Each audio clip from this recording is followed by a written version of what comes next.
If you need to request a refund from DoorDash, follow these straightforward steps to ensure a smooth process. Step 1. Open the DoorDash app.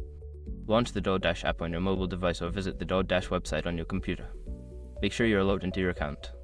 Step 2. Access your orders. Navigate to the Orders section of the Apple website.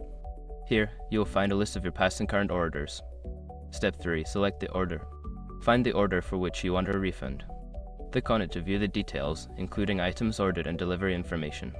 Step 4. Request a refund. Look for the option to report an issue or request a refund. This may be labeled as help or report an issue. Follow the prompts to specify the reason for your refund request, such as missing items or incorrect orders. Step 5. Submit your request. After filling out the necessary information, submit your refund request.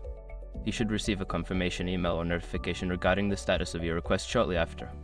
Once you've completed these steps, keep an eye on your email for updates on your refund status. If needed, you can follow up with DoorDash customer support for further assistance.